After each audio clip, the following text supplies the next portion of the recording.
No comment. Hey everybody. Hey y'all, y'all know how we do. We are live once again. This is My Life Has Destiny podcast. I am one of your hosts, Quint Jones, along with my sister, Coco Fenton. And guys, we have a special guest, my other sister, grown to love her. She gets on my nerves, but Empress.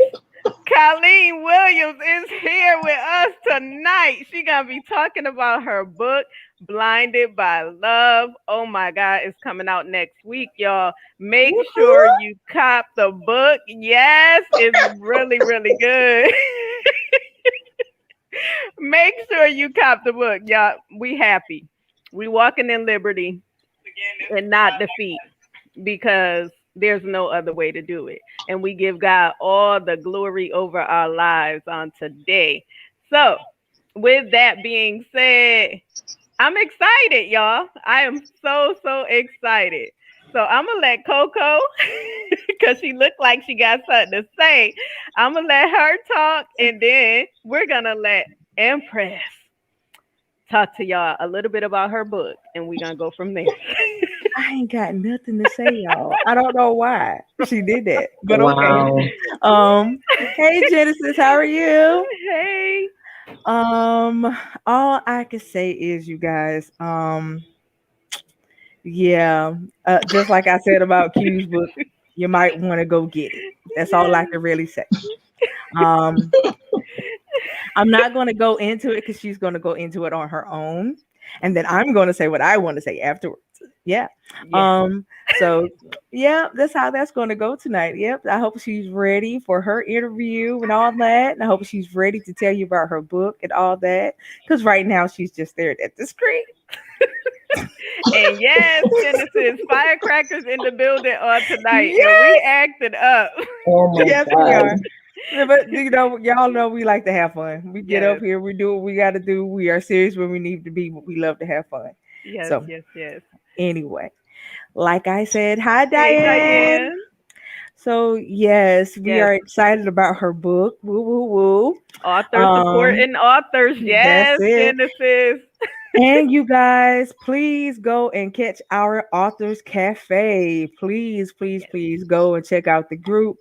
Even if you are not a author yet, but you are aspiring to be one, awesome, right?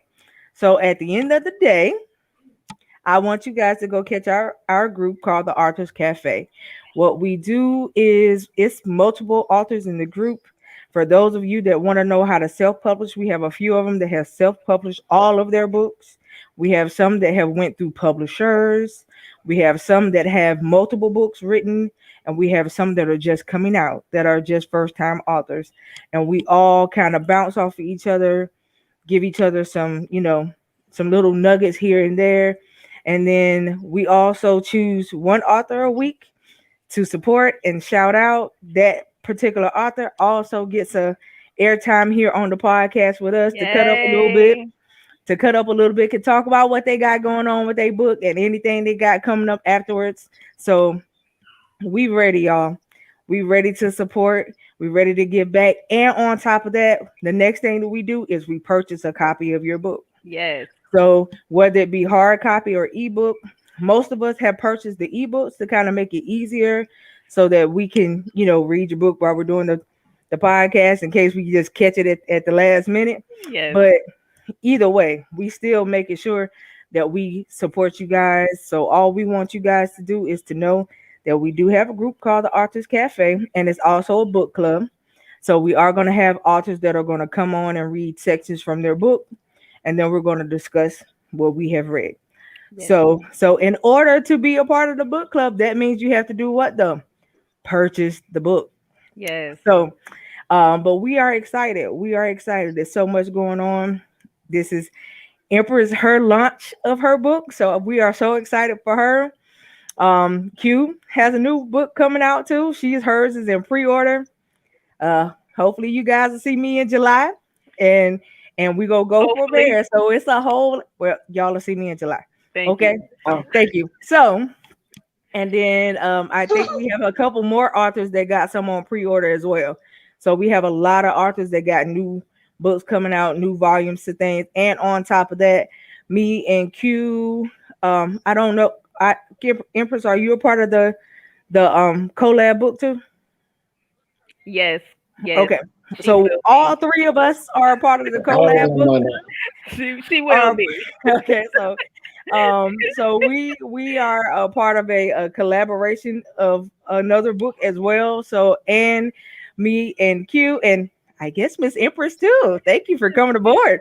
Is now going to be Well, is you're now going welcome. to be a part of our collab that we are going to do as a trio. So we are excited about putting this thing together, y'all. We are excited about where everybody is headed. We are excited about what 2021 has already brought.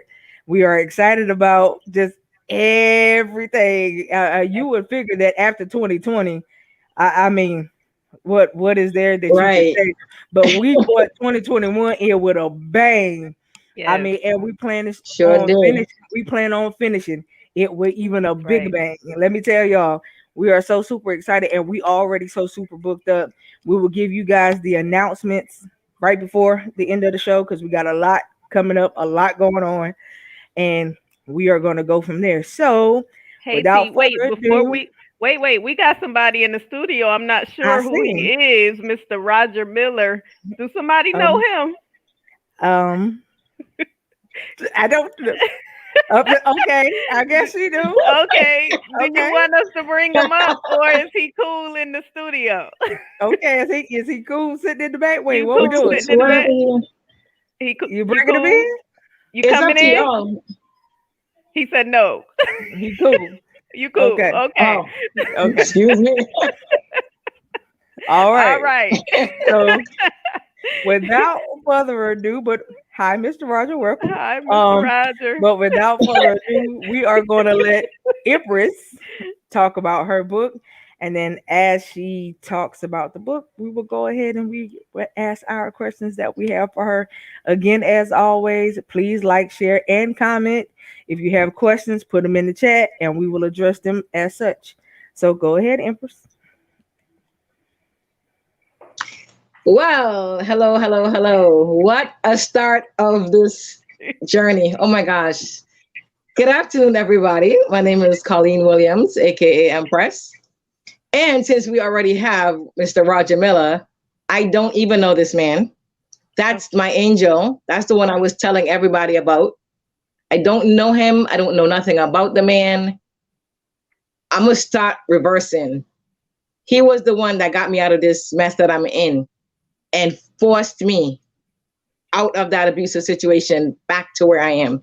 Don't even know this man. Look at God. So I tell everybody about him, everybody about this man. So my new book is called Blinded by Love. Oh, I can see myself. Check me out. Yeah. So my new book, my new book is called Blinded by Love. And if anybody knows me, they know my entire life story has been nothing but domestic violence. And I laugh a lot because that's one thing he also taught me. When you wake up in the morning, you have life. And ever since that, I just laugh. I laugh. I laugh. I laugh. It doesn't matter what I go through. I just laugh because I'm alive. So, how can I say this? Blinded by Love is basically it's a real story because I'm a victim. I was a victim. I'm now a survivor. And I'm also an advocate for domestic violence. So it was a woman that one of my clients that I was working with, and I'm watching her go through this whole thing. And it was real because I tried to help her. I couldn't, I did. And it was just so much going on where I tried and I couldn't. It was just too much. So I started just writing everything. And I saw myself in her because I call her stupid. I call her, girl, if that was me, that was me. I was stupid. I was blinded. I didn't know anything. I thought I was in love. But reversing back to these relationships now, March, May. So it's been a month and a half I've been out of this relationship. And I'm on Twitter every day, just texting, just writing. And I was in a relationship with somebody from February till April. We was good. This is where Quint came in. I kept calling Quint. I'm like, listen, he's not praying. And she was like, just deal with him. And I'm like, listen, he's not praying. He doesn't want to pray. And I'm a prayer warrior. Like, you're going to be with me, you got to pray. You got to put God first. Yeah. That's the EMTs. It's going to be a long day. Yeah. So like he just didn't want to pray. And that was one red flag. And I'm like, okay, God, like I tried to pray with him, for him. He just didn't want to pray. And that right there, it just killed the relationship. So April, he came up to Boston, him and my son, packed up my clothes, packed up everything, moved down, new start. It happened so fast. He said, did you want something to eat? I was like, yeah, I'm hungry. He went to get something to eat. I went to take a shower. He comes back. I come back. His exact words were, now that I have you here. And in that moment, you got to remember, I'm in New York. I don't know anybody. I don't know where I'm going to go. I just moved from Boston to live with this man. And he just started, can't cuss. He started, how you beat a rug. He was just like wailing on me. And I'm like, in that moment, like, what do? I don't know anybody. I don't know who to call. I don't know where to go. Thank you, Terrence. I agree. And I didn't know what to do. But 2 blocks down or 2 streets down was the 77th precinct. So I'm just there with my bag. I don't know what to do. I have no idea where to go. I don't know who to call. So I'm like, okay, well, let me just go. Then he was like, where you going? Which is true. Where am I going? It's either I'm going to sit here and get killed or I'm going to go tell the police that I didn't know what to do. Hopped on Twitter. I don't even know Roger. All he says to me, this man is in my inbox. Good morning, much love. For like 3 months straight. That's all he says. And I'm like, Roger, you got to call me. He never asks who, what, why, when, where. I went to sleep. The next day, he called. And I told him what happened. And I was like, listen, I just bought a lot of clothes. He was like, just leave. Yo, I wanted to cuss him. Like, listen, dude, my clothes, like, I just bought a lot of stuff. He was like, just walk away. I was like, I can't. I got like 3 laptops. I got clothes, my sneakers. And he was like, do you want your life or your clothes? I was like, listen, Roger, I can't do this. Like, I need my stuff. He was like, just walk away. I was so mad at that man. He's on the phone and I'm walking around. So the dude went to work and I'm just walking around. I had no idea what to do. No clue. I called Quint. She was at work. I couldn't talk. So I'm like, Walgreens, hospital. I'm like so confused. And I had $20 in my account. And I walked up this street and I'm like, listen, God, all I got is $20. I don't know what I'm going to do, but we got to fix this. I tried to take out the $20. My stimulus check was right there. I was like, what? Okay, I can do this. And in like 30 minutes, I went from Utica to Eastern Parkway to Penn Station, back to Boston. And I called Roger and I was like, I'm here. And he was like, just calm down. I don't know how he walked me out of that. Then I had Quint praying. And I told her, I'm like, listen, sis, we can pray, but I got to go. Like, I can't stay here and pray. The man does not want to pray. And like, I couldn't understand. Between Quint and another girl, Selena, in my inbox, all they're talking about is prayers. And I'm trying to tell them, this man is in my face. I cannot pray. And it was so hard that I left. I didn't cry for like another 3 days because I'm still shocked. What shocked me, and I don't really care, his name is Robert. What shocked me is Robert was mad at what the others did. And he said he don't know how a man can put their hands on a woman, but he just did the same thing. That's the part that I didn't understand. And then the girl upstairs trying to tell me I have to understand that he lost his mother and he lost his sister. That has nothing to do with me. And I'm saying this because we got to stop making excuses for these men. It's not cute. I don't care who you lost. I lost my dad, and I lost 3 brothers back to back. You don't see me put my hands on anybody. Quint know my entire life story in all my books. Quint knows my situation. I don't put my hands on anybody. So that's how I got out of that domestic violence relationship, thanks to Roger Miller, who I don't even know. And this man, till today, still supporting me, still there for me, still checking on me, making sure I'm doing what I'm supposed to be doing and not looking for a relationship right now, but just keep praying.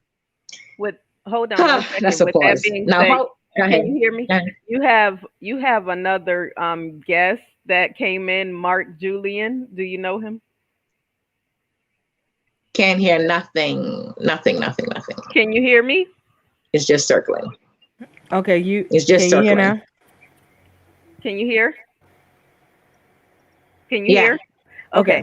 So Mark Julian is here to support you. Do you know Mark Julian?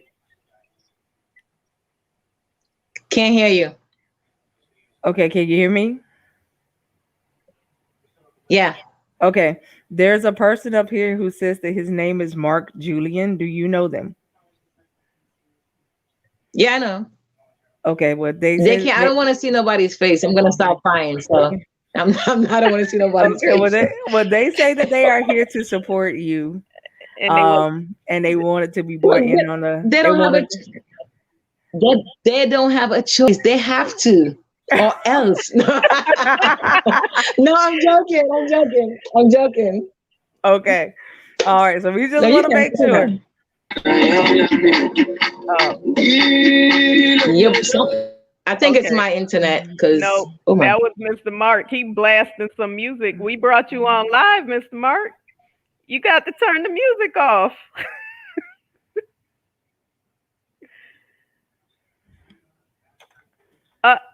And she just disappeared. We lost Colleen, y'all. Can y'all hear me? Yeah, I can hear you fine. I mean, apologies. I'm in a car. Okay, you got a lot of music going in your background. But while we have you, while Colleen is trying to get back up, is there something that you want to say to her?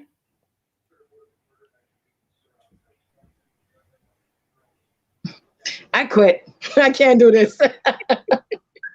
This is too much.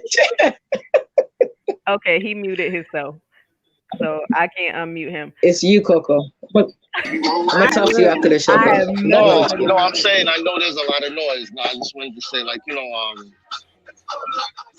Colleen is an amazing person. Can you turn the radio down? I cannot hear nothing. Turn your radio down. I can't. Can you hear me better? Yes. Okay. All right, no, just to say, like, real quick that she's an amazing person and she's strong. She is the poster girl for strength and resilience. And the whole thing about domestic violence is that it makes no sense. There is no rationality behind it. You can't explain it, and you can't. The noise in the background. I can't hear nothing. I mean, can you hear me? Got to turn your music down. Yeah, I'm not driving. Okay. Yeah. Well, yeah, they're being quite rude. So we're gonna have to let you go. We appreciate you coming on to support her. Yeah, call us when you're out of the car. Yeah, come back when you're out of the car. All right. Yeah, thank you. But he said you are the poster girl for strength and resilience, and that holds a lot of weight for a male to say something like that. So go ahead and keep going. Thank you for that. But so Blinded by Love came when, again, Quint never knew this. So now I'm talking to Coco. So Quint never knew this, but she keeps calling me, I mean, every day. And she's like, so when are we going to do this book? She has no idea. I'm going through from house to house, to Connecticut, to Boston, to New York, on the verge of being homeless, and every day. So when are we going to do this book? Hospital visits, abuse. She had no idea. And I'm like, girl, I can't. I no internet, no laptop. Oh, God will make a way. And I was getting so frustrated because that's how she is. It's like, oh, you got to pray. And I'm like, yeah, but. And then she was like, okay, so what are you doing? And I'm like, girl, I'm trying to move. My stuff is in storage. And she was like, okay, just send me the book. And I'm like, I was hurt because I couldn't tell her what I was going through. And then one day we're on the phone in New York. And every time he knows I'm on the phone with her, he want to dance. He want to whine. He needs to take a walk. And it's just like, you got to be kidding me. Just to distract me. And each time I couldn't even talk because he was like right there. And it was like she had no idea what I was going through. And she became friend, prayer warrior, sister, publicist, agent, editor, formatter. She did the entire book without asking for anything in return. And I'm like, I have to send you money. She was like, I'm not talking about that. I was like, no, I gotta pay you. And she was like, I didn't ask you that.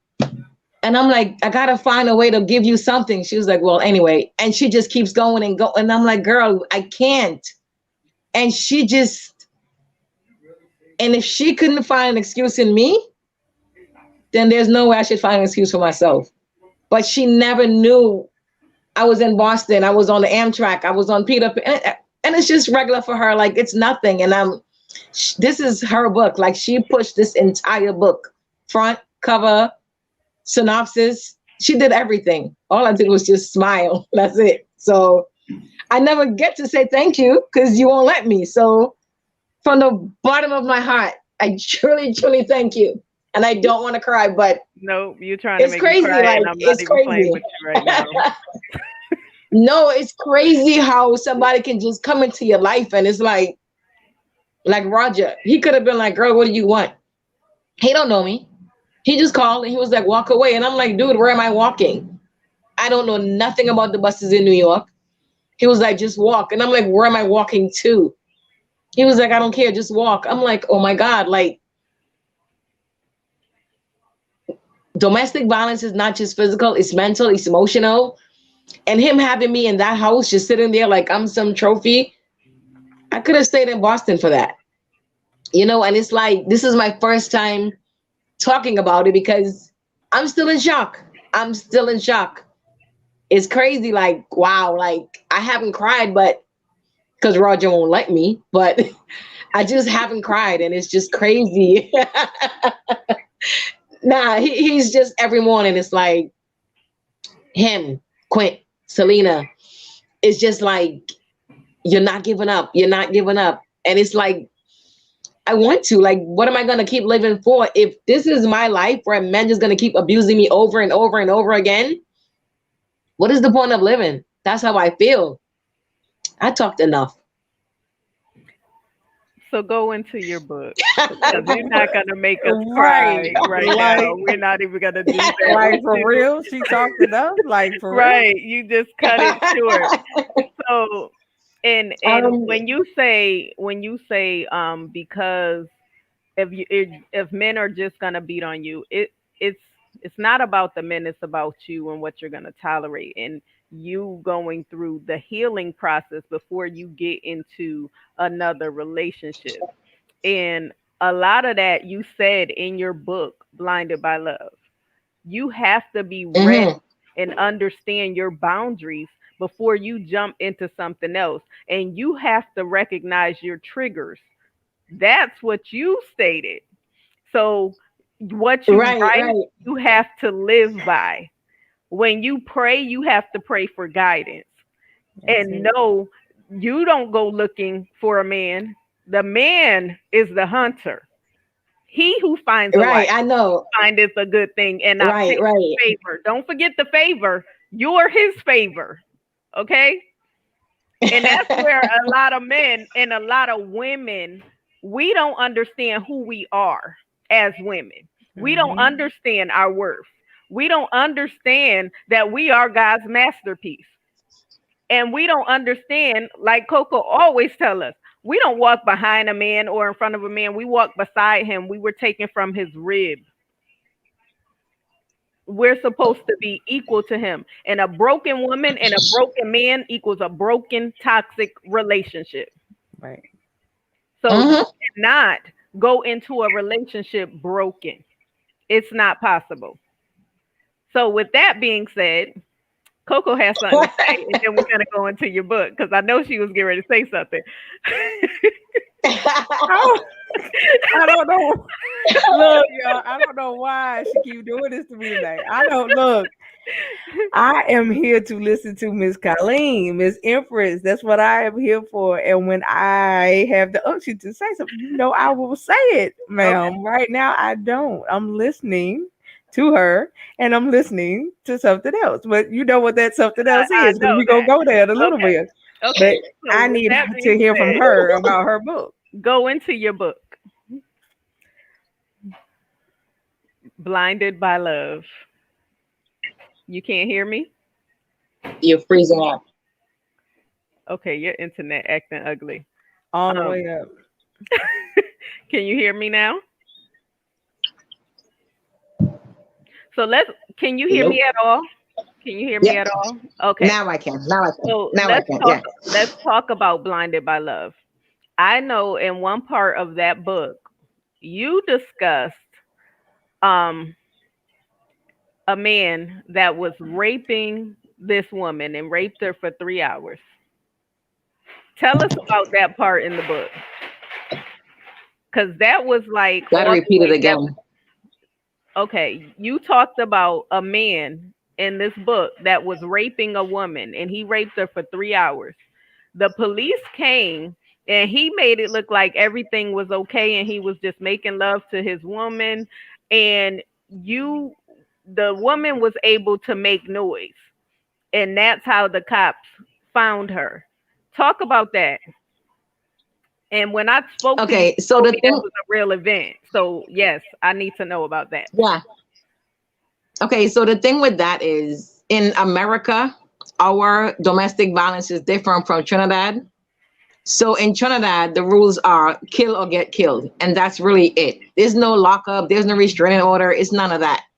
So I thought, me being an advocate, I could have helped the situation. But, oh my God, I was about to say his name. But he ended up raping her, and it's a 2-family house. So I'm upstairs and they're downstairs. And for like 3 hours, he literally just raped her. Like, he just did what he wanted to do. And you call the police, and then I went downstairs to try to fix the situation, but I couldn't because the police told me it was nothing I could do. But you say, I mean, we say some women are stupid. Why do they stay? She didn't have a choice because they don't have shelters like that. They don't have a place for them to go. And I was actually in Trinidad doing a show. That's what I do. So I'm there doing a show trying to talk about women and domestic violence, and this is happening downstairs. She's also an advocate. So it was just kind of weird. They couldn't take her serious because she's an advocate. She's helping other women, and now she's in this situation. They couldn't take me serious because I'm not from there. I was born there, but I'm not there. There was nothing they could have done. I don't know if they're back together. I don't even know the situation with them two right now, but it's just, it was one of the most talked about thing that happened. And it kind of reminded me when I was married in 2009 in my book Stop, where when I had got married and I was married to a police officer and he did the same thing. Well, he didn't do the same thing, but he did something like that. And I called the police, but nothing could have happened because the police is never going to lock up the police. So in America, you can get away. In America, you can call the police, you can get locked up. But in Trinidad, it's difficult because we don't have that type of resources. So that right there, many things happened that made me not want to be an advocate anymore because it's hitting too close to home. It really, really hits too close to home. And reversing back, when what people didn't understand, everyone thinks how it sounds now, like I'm jumping from relationship to relationship to relationship. Nobody knew what happened. I just never said anything. When I say Connecticut, I left that dude since March 2000. Yeah, since March. I left him. I just never told anybody we were done. October, he flipped out and decided he wanted to kill me. And I'm like, what? What happened? October, I was already dating somebody else who was trying to kill me for nothing. So it was never me. It was just, I stopped taking care of them. I stopped helping them. I stopped financing them. And when the money ran out, the love ran out. You know, and it was like, I made a plea with God, Roger, the lady downstairs, and myself. I'm not even trying to be funny. No dating, no meeting. I'm good. I really need to fix myself. Like, I really do, because I spend so much time building these men up for the next woman while they spend time breaking me down for the next man. So me, I'm done. I'm still hurt. How funny that my interview was 8 o'clock tonight. How random this man calls me. He's blocked, but he just happened to call me today. Because you never know who's on social media telling him what I'm doing. So it is what it is. I'm good. I'm good. As we speak, I still have the restraining order sitting here, but I'm stronger, praying, back in church now, focusing more on Colleen, doing what makes Colleen happy. First time in my life, I'm happy.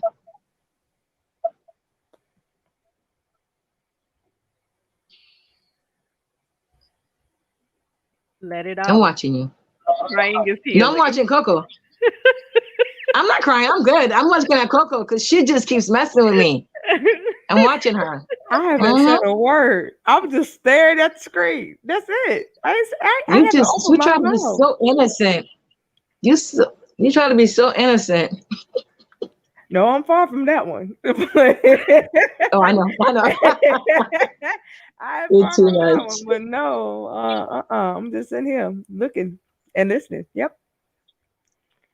She's not listening to you, Colleen. I know that. I can't. If you all have questions for Colleen, you can definitely ask in the chat, and we will ask those. We will address those questions. Yes, it is, Mr. Rogers. The power of prayer, and prayer is very absolute. Yeah, that's what he tells me all the time. All the time. Okay. So, with that being said, Colleen. What just happened? Her internet. As soon as you get ready to say something, up, guys. But as soon as you get ready to say something, what just happened? She's coming back. There she is. She came back. No, every time I press this chat thing, I get logged out. I was trying to be nosy, but I can't see no chat. So we'll read it to you. Well, don't do it. Yeah, we'll read it to you. Okay, Mark Julian saying that he is dying to speak. Do you have? Then you're gonna end up dead. You gotta be quiet in the background. Mr. Mark, you're not up here anymore, but if you're in a quiet area, then I will be willing to bring you up. Hey, the owner just popped in. We're about to bring him up too. Hey, owner. Hello. He's so subtle. Mr. Mark, are you in a quiet area? Mr. Owner. What's up? Huh? What's up? See, y'all, this thing is just freezing up on me. Oh, Mr. Owner, after this, I'd like to make a complaint, please. Thank you. Just stand by.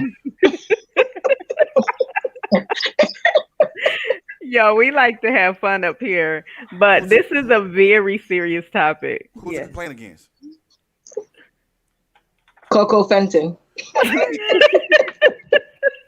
Okay. Hello. Hello, Mr. Mark. How are you?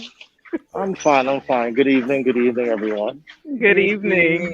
Yeah, I do apologize for the concert earlier, but I was a passenger. I wasn't a driver. All Yeah, I right. just So tell us what you got to say, sir. well, I mean, I just need to say that like I said, like, Oh Colleen is my an God. exceptional woman, and like, like other well, I'm a victim of the after effects of domestic violence myself. So as a man, I've always been an advocate of women, and I've always been the harbinger of death to men who put their hands on women, because there's really no excuse. It's an act of cowardice, and there's also an act of misery. Miserable men like like impose their will on women. And it was something that you said about men pursuing. One of you ladies said about that the man will look for you. Well, that's a double-edged sword, because men who like to inflict violence on women prey and hunt women who are in these situations. Because as Colleen so perfectly said, how does a man who she tells her story to turn around and inflict the same type of abuse on her? It's a choice. So you have to be careful about men pursuing women, because sometimes the person who pursues you is not the one that's good for you. True. This is Which true. Well, right. So which means that a woman has to take control of her destiny as best as she can. Of course, there are certain circumstances that are inescapable. But I right. mean, and no one comes with a barcode. Like you can't scan the man and say, "Oh, this is Mr. Right" or "This is Mr. Wrong." A person who's of a good nature can be mad, could be angry, could be grimy, because their original nature is good. A Mhm. person whose original nature is negative, harmful, destructive, can only put up a facade, but for so long, to attract that vulnerable woman. But of course, like that, the facade will crack. So then it's up to that woman to, like, especially if she's been through it before, to see those warning signs and to get out of danger. So, like, like you said, it's the triggers, it's the signs, and it's also the self awareness. Abusive women do not knowingly go into abusive relationships. That's the most idiotic, stupid, mental thought ever created in the history of psychoanalysis. That's like saying hurt people. Not necessarily. But I mean, and I also I have a lot of, like, just because I am a victim of the best domestic violence, like, I'm a child conceived out of rape. So I mean, and my father was the one that committed the rape, and he's my hero. So I mean, it's a tough dynamic, and meeting Colleen, you have to excuse me, I have this mask on, and it's hard to breathe and shop at the same time. Feels like I'm running a marathon, but when I met Colleen and she told me her story, it was rough, because I triggered so many things in her. So I had to fight the triggers and try and be a support mechanism to her at the same time. And I knew I could do it. And it's been a challenge and a learning experience at the same time. But I mean, it's you ladies are a great support structure, and that's what needs to happen. More women need to support other women. More women need to believe other women. More women need to uphold other women in order to, and true sisterhood. It really doesn't exist. Look in our culture. Oh, I don't have no female friends. I can't stand these itches, this and this. We hear it all the time in the black community, because you look at it, especially coming from the West Indies, women are the purveyors of domestic violence, and this is why I say that, because in the West Indies and other cultures, it's women who bring up other women to be subservient in the worst ways. A man doesn't make a woman subservient. She's already um, brainwashed by older women, by their parents, to be subservient to men. And by that time, oh, you know that you're property. So it's a culture of a male dominated mindset that is perpetuated by women, by other women. So once you break that cycle of brainwashing from other women, then the women growing up will be much stronger to you know to withstand these men who prey on innocent women. So the topic is a lot more deeper. The dynamics are deeper, and it can't be just one sided. Women have to take responsibility for other women, and it's just plain, clear, and simple. I mean, some women may not like that argument, but if you come from a West Indian background, you know what it is. You're born to take it. You have to take it. Your husband go out there and have a million kids and bring them home for you to take care of. You can have a million women, and you know what I'm saying. You just have to take it because there's no other choice. Like Connie said, there's no advocacy, there's no shelters, there's nothing. So it's a lot. I talk too much, but thank you for this time. And go ahead. I'm ready. I could, if you have any comments, anything, trust me, I could take them. No, we definitely appreciate your comment. A lot of times we as women, when we get into relationships, we do a lot of talking and we tell that man what we want in a man, how we want that man to be, what happened in our past relationship. So they put on a facade that they can only carry on for but so long because in the outcome, we don't Yes. tell them the ending. So they're trying to put on this mask or wearing this mask, and it's a mask of manipulation. It's a mask of shame. It's a mask of embarrassment. They're doing all of this. And then they turn around and they end up hurting and abusing if that's their nature. So being Fred, you got something to say. Hold on before he say what he need to say. Let's address this one question. Okay. Okay, so Terrence's question to Empress is: being an advocate for domestic violence, what is your current advice for those going through the same issues?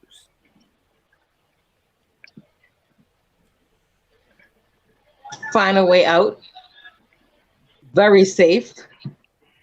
Try to get help. Don't sit there. I don't have any excuses, but I really didn't have a way out. I can't lie. I had no way out. So they have to find a way out. They have to get help. They have to reach out to somebody. Just do the best. I don't know how to say it, but a lot of people think that question he just asked is like, why do women stay? We don't stay because we want to stay. We stay because we have nowhere to go. We don't stay because we're stupid. I think a better question is, how can women get out? It's not why stay, but how can women get out? Because to ask a woman why she stays in a situation like that is irrelevant. But with COVID-19, where are they going to go? It's COVID. Everywhere is closed. Where are they going to go? And you can't go to a friend's house because the friend is going to tell the boyfriend exactly where you are. Or he's going to know where you are. So you got to have a safe route to get out. You got to have an escape plan. You got to have a friend like Roger and a prayer warrior like Quint. Right. To make you just walk out and just pray your way out. Right. Because there's two dynamics. Most women that are in domestic violence situations, they're segregated from friends and families, and they don't even know it until it's too late. Right. Exactly. Right. Oh, God. You could always have somebody belligerent like me. Okay. Really, Fred? Let me hear about that part. Look, I'm like my man Mark, dude. I don't condone that type of stuff. Being somebody who's been on both ends of the spectrum, being somebody who's been on both ends of the spectrum, no, I don't condone that part. So if anybody that calls me and says they do the, I'm coming over there and it ain't gonna be a nice outcome. I'm just letting you know off the top. It's not gonna be a nice outcome. Cause you're either gonna get stabbed, you're gonna get beat up, or you're gonna get shot. So, and that dude can pick their poison. Yeah, but brother, but you know, it's a crazy dynamic because on the other end of the dynamic that women are segregated and separated from any outer source of help, these men appear as the golden boys to families. The mother believes them, the uncles believe them. That, oh, this guy is great. Oh, this is a great guy. Not knowing that he's beating the crap out of your sister, your daughter, and your niece. So it's an art of deception that is calculated. I don't want to hear about, oh, his mother died, his sister died, that's why he's like that. That's BS. Nah. But sometimes you need a support system outside of your family. Sometimes you need to find an underground person. You just never know. We're a resource for domestic violence. So if somebody contacts us, we may reach out to a shelter. We may call on a security team. We may come get you ourselves. You just never know the situation, but there is help out there. Sometimes you don't have to come in a violent way. Sometimes you don't have to come. Sometimes you don't have to come. You could come as a friend, and they never know who you are. I know, but that sounds so. But then- That but- sounds so but good then- in theory. It but then sounds them real dudes good, but act in a like- real sense, that woman is scared of her life, I and got she's you, also, 'cause I've and she's been in also it. right, and she's also ashamed. She's ashamed to tell anybody. She suffers in shame, and therefore she suffers in silence. But And I of course promise you you, know I'm this. a woman. I'm a woman that has been in it. Okay.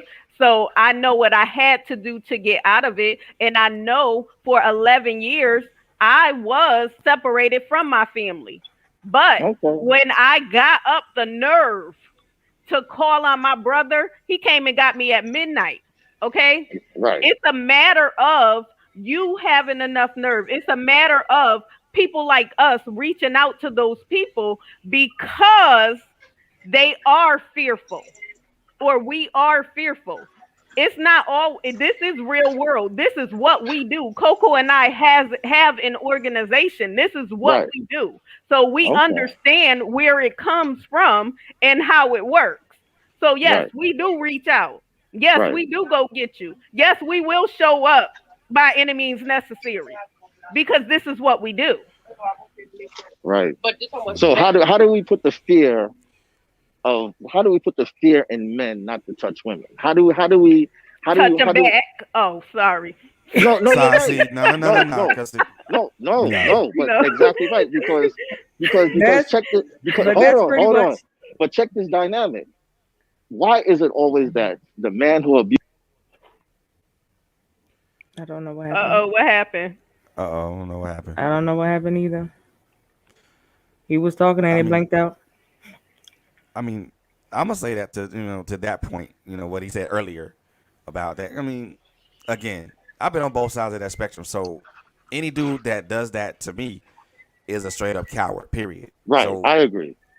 and Well, if go ahead. if you're gonna come that way with anybody that I know that's a friend of mine or a sister or I have on my daughter, nah, you're gonna be met with hostility. Period. I don't, and it's not gonna for me. It's not gonna matter if my daughter say, "Well, I love him." Well, he's a dumbass. He put his hands on you. Now he gonna pay the price.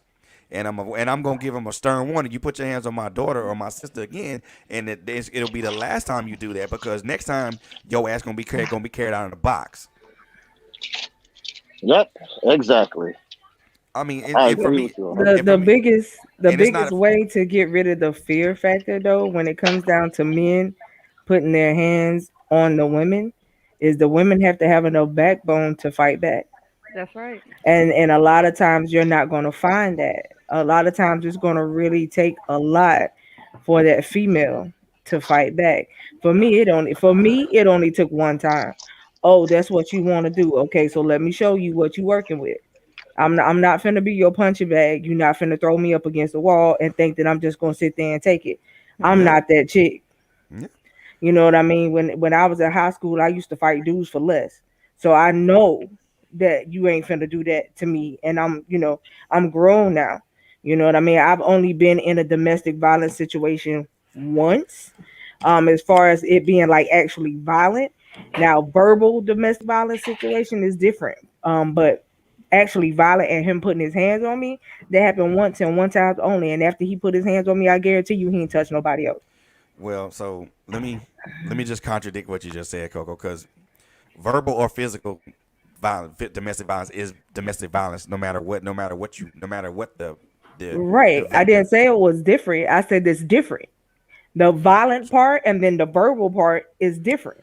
The verbal part is more mentally damaging than the physical part of it. Right. You see what I'm saying? So the verbal part is mentally damaging because you playing with my mental now. As far as the violent part, you putting your hands on me, I got to tell people why I got bruises and all this other stuff, and now you got to go tell your people why you banged up. Mm-hmm. because I done beat you back. So now you got to go tell your folks why you banged up too. Mm-hmm. So at the end of the day, you know what I mean. The difference is, I haven't always been as outspoken as I am now. That Right. came later on in life, but what I have, what I went through made that outspoken part come out.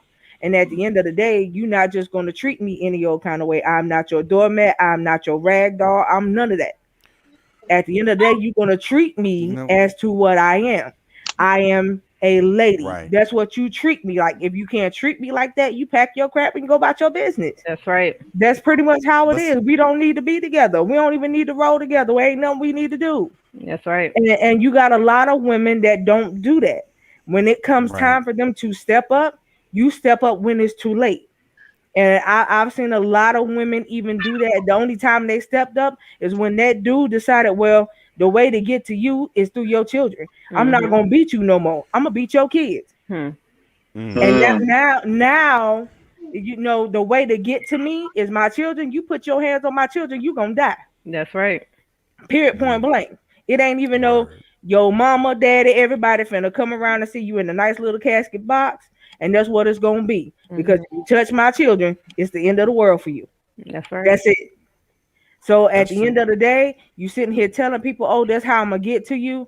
Yeah, don't use what you think is gonna get to me, because that right there, you making a fool of yourself. I need you to understand that now. And see, a lot of women don't do that. A lot of women won't stand up in that area. I know women who have literally allowed the man to almost beat their children to death before they decided to get out. Mm-hmm. And at the end of the day, I'm just sitting here like, how? He beat you senseless, and now you watching him beat your children senseless. Your children don't matter more to you than yourself. What is happening? Mm-hmm. Where do we fall off, and where do we go that wrong? Where have you been bogged down so bad that you can't stand up and say, hold on, wait a minute, it stops right here. It Right. ends right here. And that's what you have to do. At the end of the day, you can't sit here and tell me that you cool with just getting your head beat every day. Mm-hmm. You Right. can't tell me that. There's nothing, ain't no sex that good that's gonna make me stay with Man, hell you nah. to get my head tore up every night. It's Man, hell not, nah. because you eventually got to leave the house. And when you leave, that's my exit to go. A lot of people won't do that. You still sit around, oh, he gonna change. You can keep sitting back saying he gonna change if you want to. Lepers right. don't change their damn spots. And you can sit back and keep saying this dude gonna change if you want to. And at the end of the day, he gonna take your life because you was foolish thinking he was still gonna change. Mm-hmm. But I mean, and let's just come on, let's just, you mentioned something, Coco, but I mean, and you didn't touch on it, but let's just keep this like real way 100. So I mean, 99.9% of abusive people are narcissistic idiots. This is true. This is true. They narcissists, and just, I mean, because they get off on a modicum of control. If they don't have that control, they go back crazy. You know what I'm saying? And it's like, and again, this goes both ways too, for men, and it goes for both ways for men and women who are abusers. I mean, because for them it's about employing tactics to keep you docile, or keep you in a sense of, lull you into a sense of false safety or comfort. And then all of a sudden you find yourself getting jumped on for no reason, or just existing. And that's not cool. So, but I mean, just to kind of address something that Mark said earlier, I mean, what can we do to tell dudes not to hit women? Tell them don't do it. Right. That's not gonna fix it. But I'm saying, you know, for me, I'm, like I said, for me, I'm gonna let you know all the time. That's my sister. That's my sister. That's my daughter. That's my mother. That's my cousin. That's my auntie. But you know what? An example has to be made. And just people say about corporal punishment. Oh, it's not right. It's inhumane. No, it's inhumane that you have to take someone's life, rob someone of their family. If a man uses his hands, then his hands should be cut off. Or maybe not cut off, all his fingers should be broken. Examples have to be made.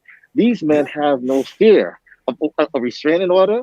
Do you know how many women have been killed on restraining orders? Yeah. It's a piece of paper. A piece of paper doesn't do a damn thing. There's no Right. fear. It's not a Right. shield. Look, I tell But I this tell is you this what, is what I tell females now. Person the I gun or a tell knife is though. I tell females this: look, go out and get your concealed to carry license. And then Yes. not only that, I also tell them, look, go get you a police taser, not the regular little tasers, the police tasers, and you crank it all the way up. And when you done, I want you to put your hands on me because I'm gonna stop your heart right now. That's exactly how serious it got to be at the end of the day. And this and vice versa. Please don't, guys that are listening, please don't think that I'm just on the chicks bandwagon, because I'm not. At the end of the day, I know females that constantly put their hands on dudes because they know that dude won't hit them back, Right. because they wasn't raised to hit a woman. But Right. at the end of the day, don't let that dude be my friend, because he won't tag your head, but I will. You're not gonna keep putting your hands on him either. So you know that ain't even how that roll. At the end of the day, you got a lot of females that take advantage of that, Right. and they dead wrong too. So all of it going around the board is that nobody is right. If you doing it, you wrong. Period, point blank. Whether you male or female. Right. And at the end of the day, a lot of dudes think, well, you know, when I tell somebody that I've been abused, they think that I'm lying. I don't think you lying, because I know chicks that do it. I know chicks that have done it. So I wouldn't think that you was lying at all, because if you one of them type of dudes that I know you won't put your hand on no woman and she doing it, okay, next time she go to put her hands on you, pick up the phone and call the right one. I know that's right. And see if she want to put her hands on something else. I know that's right.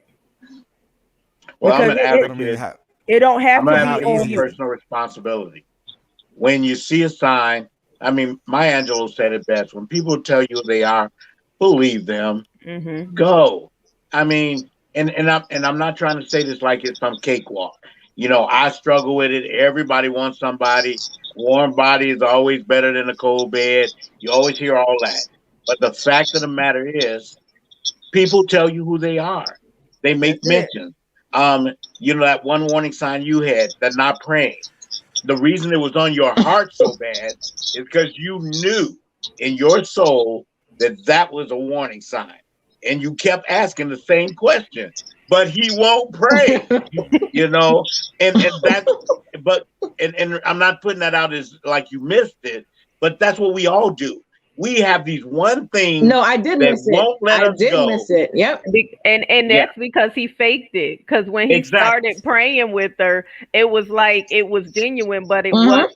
He was only doing it because she was nagging him about doing it. It didn't come from the heart. Right. But yeah, see, a nagged prayer is not a prayer. But that's when that's when discernment got to kick in. Right. But that's what I'm saying. You shouldn't have to ask him, hey, we got to pray. Hey, we got to pray.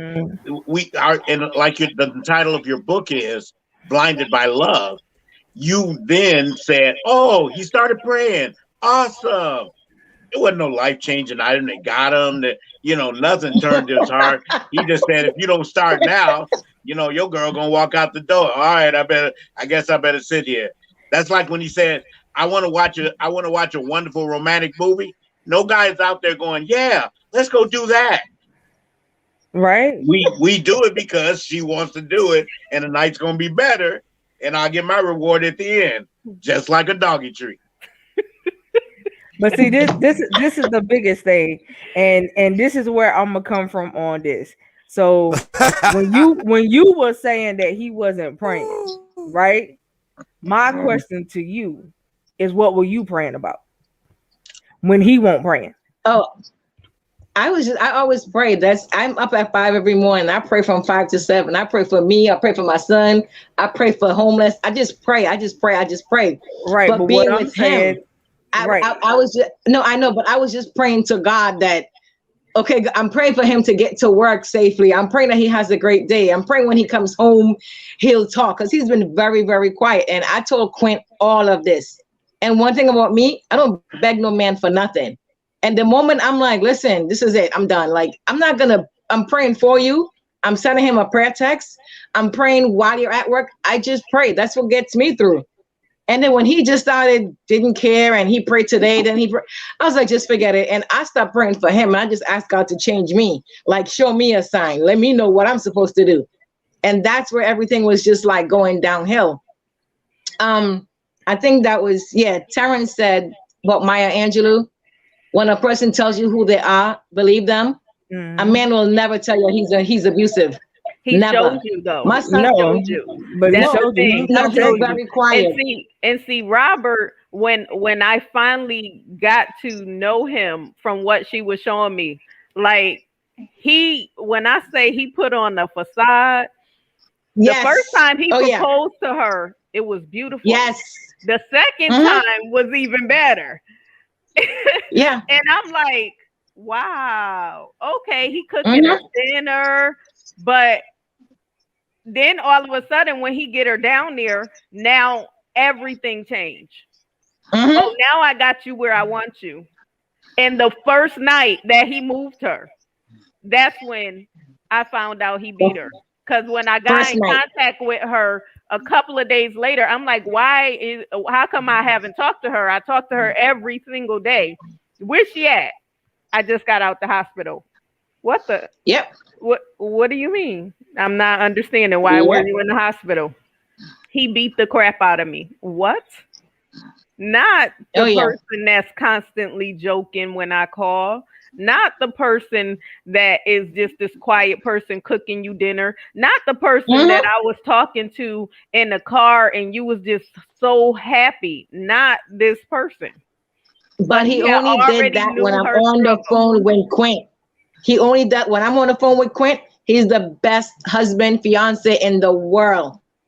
And the thing with him, he knew I don't have any brothers. I don't have a father. I don't have any family. Everybody in the world knows all I have is a son. I have no cousins, no boys. I have nothing. So it was like, no, I got you where I want you. I can't call nobody. The only thing that was next to me was the 77th precinct. And that's the only person I could have went to. I have no, and that's another thing. They make you cut out all your friends. So I only had Quint. I had no one. What is my little 90-pound son gonna do? He's skinny, he's small. He can't do anything. I'm in the middle of Brooklyn. All I know was Utica and 77 precinct. I don't know nothing. So when I'm on the phone with Roger and Roger's like, just walk. I'm like, where am I going? Roger is in Ohio. And this man kept me on the phone for hours. He was like, I don't care, but just leave. And I'm looking back like, Roger, I got 3 laptops. I got like 10 pairs of sneakers. I wasn't really thinking, but I just bought all this thing down here. You can't do that to me. There's no way. And Roger was so calm. He started talking about everything else and just, I was on the train and Roger was like, it's like, I'm not even gonna cry. I just can't believe it. I'm good. I'm blessed. You talking about looking for signs? I'm all set. I'm so good. I'm so good, for real. I don't know what a man could tell me. I don't know what he can tell me, but ain't no way. I just can't. I can't. On a better note, my birthday's in August, and I'm going to release my book. And my book is called From Bitter and Broken to Beautiful and Blessed. Okay. Now that book is from where I came from. Yes. That book is awesome. When I tell y'all, I had the pleasure of editing this book.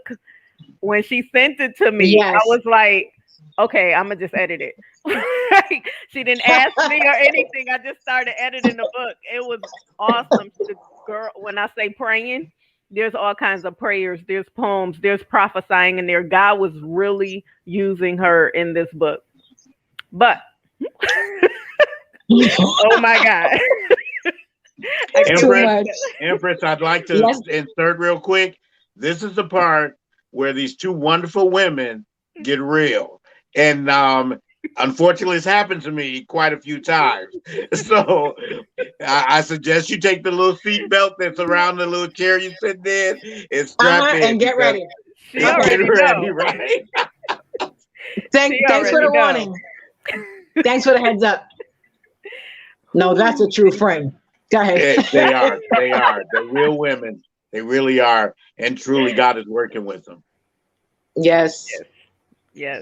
But back to Blinded by Love, because we Mhm. got past that. So let's go back to that. Um, so we understood that the lady could not get out because of her environment, and that's a sad situation because the help is not there.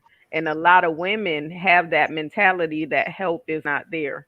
But there are women like us that is willing to help, to support, not look at you as competition, not look at you as you deserve this, but we really want to see you get to safety. So, with that being said, for these young women coming up, let's speak to the young women because a lot of the older women, some majority of them have it together, but you got your select few that still thinking they're young. Let's talk to them because domestic violence does not discriminate. Um, what would you tell them? How do they recognize the triggers? Well, one, don't ever say it won't happen to you because it can happen to you. You are no different from the next woman. You're no different from me because I was doing the same thing. Oh, girl, you're stupid. That couldn't be me. It was me numerous occasions. Definitely look for the warning signs. Look for the triggers. You don't have to look for the prayer part, but see who his friends are. See who they're talking to. See how they're treating you. Domestic violence is not just physical where they put their hands on you. It's verbal. It's mental. It's when I'm walking up. It's when you're walking and they're slapping you behind your head or they dogging you or you can't go nowhere or you're just sitting in the house and you think he loves you because it's just you and him. No, he's isolating you because he doesn't want you to tell anybody else what you're doing to him. So when I'm thinking it was so nice that he moved me to New York, he moved me out of the ghetto. No. He moved me to take control and do what he wanted to do with me. And then when I came back up to Boston, it wasn't he was protecting me from the other one. He wanted to know what I'm doing, who I'm doing it with, and he just want to watch all my moves. Because so you got to pay attention to everything he's doing. And these young girls, this is not a show to cuss, but ain't no dick that good for you to stay with no man. I'm so sorry. It's not that serious. That's a true statement, though. That's true. It's not. Like I just said it a minute ago. It ain't no sex that grand. It's gonna make you say, it ain't. It's not. It's not worth your life. It's not. This one don't work. I mean, it's very, very serious because I've seen it being a teacher at the high school. I see the abuse. I teach kids and I'm like, wow, like they're being abused. You're stupid this. How these young boys are treating these young girls and they're gonna grow up. They're seeing that somewhere. So you gotta watch what you do, parents or whoever is listening, you gotta watch what you do around your kids. Mm-hmm. Kids, they gotta stop being in that environment that they're seeing this, to be doing this, because it's not cute, it's not safe. The name calling, the verbal abuse, the mental abuse, you're stupid, you're ugly. The other day, I broke down. I think it was like 2 Wednesdays ago. I broke down because Selena was like, oh, you're beautiful. I cried for like a whole half an hour because I'm so used to Robert calling me ugly every second he get. And I couldn't, I just cried. Yes, and I'm texting Roger and I'm just crying and he was like, what's wrong? And I was like, I'm having a nervous breakdown. And he was like, what's wrong? One girl called me beautiful and I flipped out because every day Roger's like, you're ugly this, you're effing ugly. And I'm like, what? It's the verbal abuse, it sticks with you. It stays with you.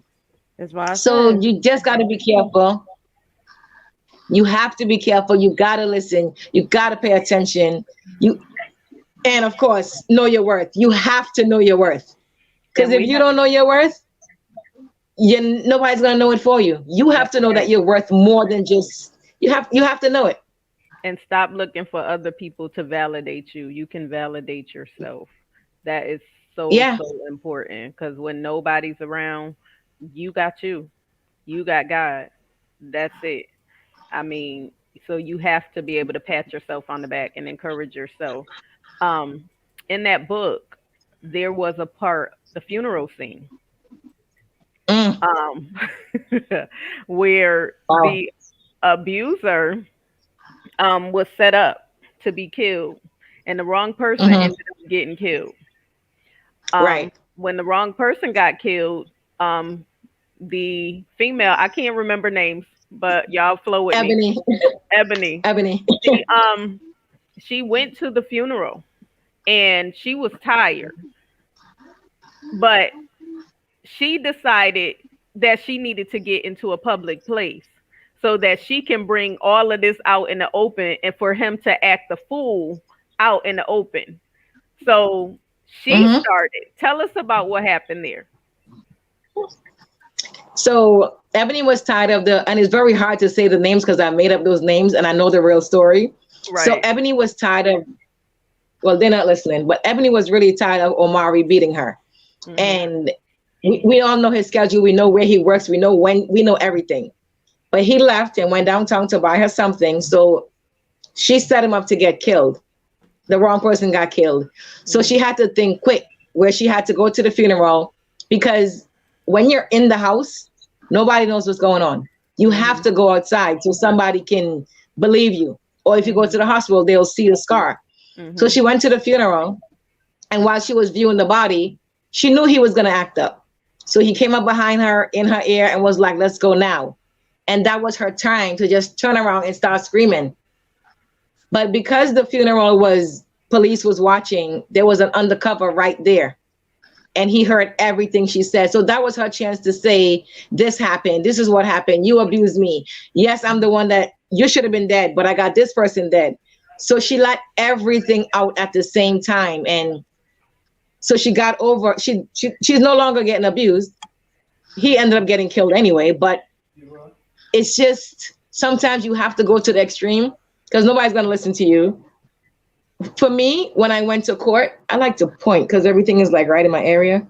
But when I went to court to get a restraining order, the judge looked at me. He didn't believe me because I'm an advocate. I'm usually helping other women. So he's like, what are you doing here?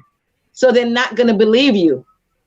So with Ebony, she was like, somebody has to listen to me because she's an advocate. And the people in Trinidad ain't going to listen to her. They're not going to believe her. But she got 8 years. And then, then what she saw her mother went through, she went through, she had a baby. And now her daughter is dead because of the same thing. So this is why we have to, as children, we have to break the generational curses. You have to. It's not because, like I tell my son, not because I've been abused my entire life, he has to follow. No, someone has to stop somewhere. So that's what happened to her. She was able to tell her story. Nobody listened to her before, but she was able to tell her story. And I'm trying to help her write a book. I don't know, but she needs to write one because it's gonna do real good. And see, in that book, Ebony served 8 years for setting him up. Okay. So after she got out, she got her daughter back. She got a job. She was doing good. Her daughter was 16 at this point, and she began to deal with boys. She began to pull away from her mom. She ended up in a relationship that was abusive. The dude caused her to lose her baby. And then her mom took her out to school because of the abuse, put her in another school. The guy found her and ended up killing her at prom. So look at the generational curse. Look at the cycle that was repeated because nobody really had the help that they needed. So tell us about that. So you just did, Miss Quint. I was thinking you just said everything. I can't do this. you did tell me to put my seatbelt on. Right. Put your seatbelt. How would you deal with how would you minister to a woman that has gone through that? They're advocating. They don't want to see their daughter going through this. They're trying to keep their daughter out of it. And they're ready to quit. What would you say to them? You can't quit now, especially now. You really can't quit with TikTok. that other thing, TikTok and that little or that Snapchat, all those things. You got to pay attention to your child because Ebony's daughter was always on the phone. She had no idea what she was doing. She just thought she was in the room doing schoolwork, but she wasn't. She was talking to this boy. She was in an abusive relationship. She never told her mother anything. She never told her mother she was pregnant. And it was just like, if she had told her mother would be able to help her, but she didn't. So it's like, you have to send him that one for me too. Yeah. So you have to, you have to like really, you got to like take it. I mean, you got to pay attention to the kids. You got to pay attention to what's going on. Thank God that COVID is actually, I think next Monday, the ban is being lifted. So more shelters are opening up. So the more victims will be able to get into shelters. But COVID-19, we lost a lot of women to domestic violence because they were living with their abusers and they couldn't go anywhere. You know, so now that places are opening up, you gotta be alert. You gotta pay attention. It just gotta ask questions. If they don't want to talk, make them talk. What are you doing? What's going on? Who you with? My son is 25 and I still want to know what you're doing. Who you with? Where you going? I need to know. He don't have to live here, but I need to know just in case something happened. I'll know who he was with, where they went. Don't start that. Don't be starting that. He's somewhere there. He's somewhere there. Yeah. See, fictional. Whatever. Ouch. Where'd she go? Okay. All I heard was Ouch. Right. Right. She went to get her son. Okay. Yes, she does. My nephew is 25. Okay. He's 25. Keep it going. Yeah. So it's just, you have to Terrence, you're not welcome again. Yeah, you got to pay attention. You just have to be there. You got to know, you got to educate yourself about domestic violence. Another thing. A lot of people just feel like because you don't see the scars or they don't believe it. But trust me, I have a lot of healing to do because the physical wasn't nothing to me. I'm not going to lie. It's the mental. It's the triggers. It's the walking the street and you might just see, oh my gosh, I thought that was him. And you got to remember that you're in Boston now and you're not in New York anymore. And it's the triggers are the most part, but I'm just healing day by day. But parents need to talk to their kids. I don't care how old, just you have to talk to them. You got to get them help. Have to. Anybody else have questions for her? A quick question. I can't press nothing because it's gonna shut off. I know I've thrown jokes out there here and there, but all of mine are based on truth. You all are beautiful women, and it does shock me when I do hear things about age of your children. But the thoughts that I have is during that particular period. Where was your son? What city? My son was in Boston, where I'm at now. Okay. So Quint and Fred knows my whole story. I have nothing to hide. I don't involve my son in none of these relationships. I just don't. Amen. So it's like I was in Connecticut and my son was right here.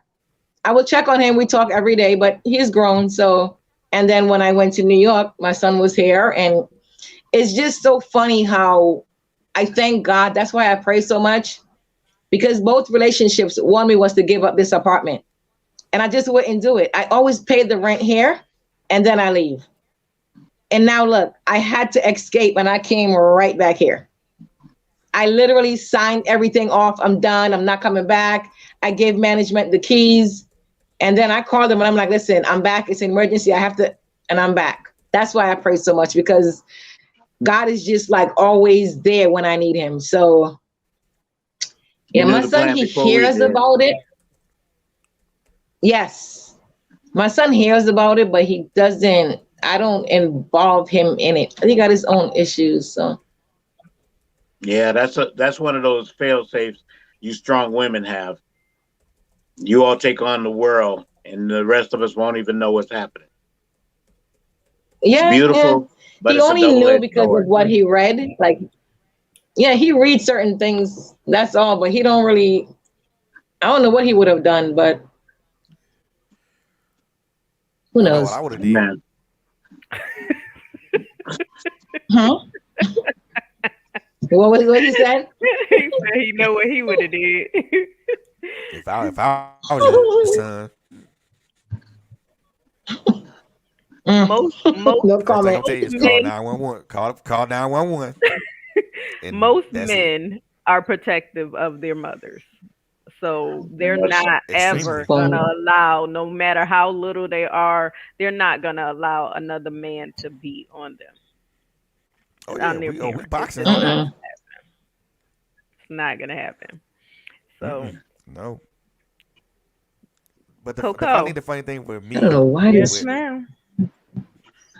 What you saying, Fred? I think the funny thing with me, as you know, I went through my situations both on both ends of the spectrum.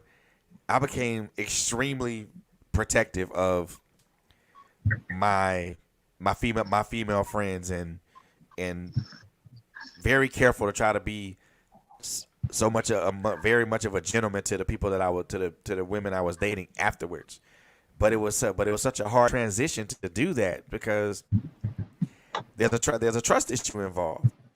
Mm-hmm. Are you gonna hurt me? Are you gonna put your hands on me? Are you gonna make me feel like I'm Mm. less than the person on the earth? So, and I had to really just question myself sometimes and really question the person that I was dating, the people that I was dating at the time afterwards, because, and it was always like, well, you just being paranoid. No, I'm not being paranoid. It's what I've been through.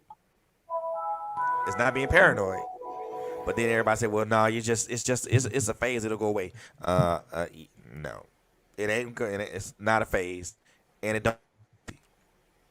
And even to this day, you know, when I hear, you know, female friend, you know, my female friends, or you know, the person that the individual that I'm dating now, you know, the things that she tells me, I'm like, really?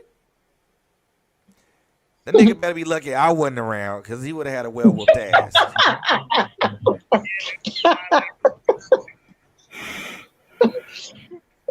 Fred's mouth is just, oh my gosh. nah, Fred's mouth speaks truth. What everybody's I thinking, but haven't said yet.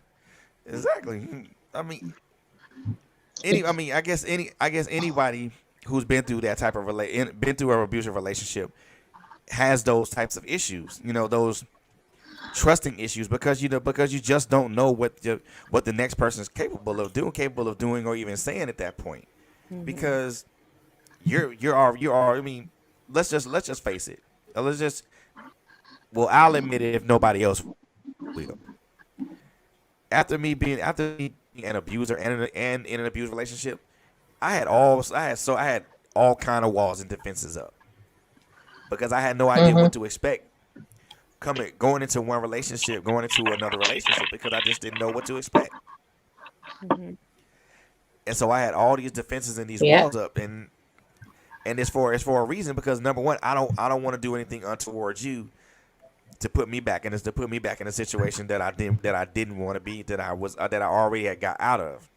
And I don't want you doing anything to me to make me feel like I have to leave because you put me in a situation that I've already been in and don't be in again.